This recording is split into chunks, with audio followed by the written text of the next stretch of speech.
afford it. Yes, one must think of the future. It's a normal thing. To have one.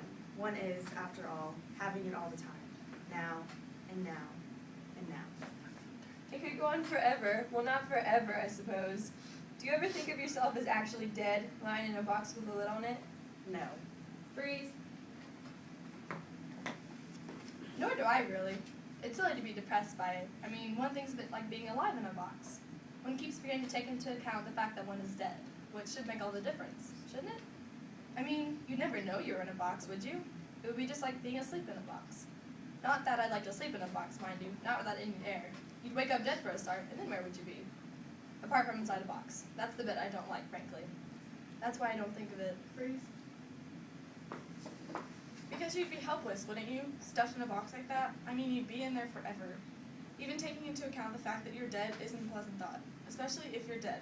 Really, ask yourself, if I asked you straight off, I'm going to stuff you in this box now, would you rather be alive or dead? Naturally, you'd prefer to be alive. Life in a box is better than no life at all, I expect.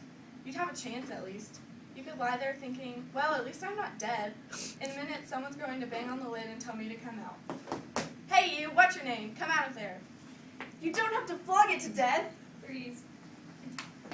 I wouldn't think about it if I were you. You'd only get depressed. Eternity is a terrible thought. I mean, where's it going to end? Two early Christians chanced to meet in heaven. Saul of Tarsus yet? Cried one. What are you doing here? Tarsus Marsus, replied the other. I'm Paul already. They don't care. We count for nothing. We could remain silent till we're green in the face, but they wouldn't come. Blue, red. Freeze. A Christian, a Muslim, and a Jew chanced to meet in a closed carriage. Celibacy, inquired the Jew. Who's your friend? His name's Abdullah, replied the Muslim, but he's no friend of mine since he became a convert. All right, we know you're in there. Come out talking. We have no control, none at all.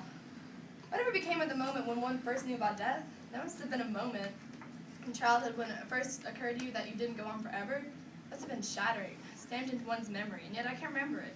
It never occurred to me at all, and what does one make of that? We must be born with an intuition of mortality. Before we know the words for it, before we know that there are words, out we come, blooded and swollen with the knowledge that for all the compasses in the world, there's only one direction, and time is its only measure. Freeze. A Hindu, a Buddhist, and a lion tamer chanced to meet on the circus in the Indo-Chinese border. They're taking us for granted. Well, I won't stand for it. In future, notice will be taken. I forbid anyone to enter. That's better. Death followed by eternity, the worst of both worlds. It is a terrible thought.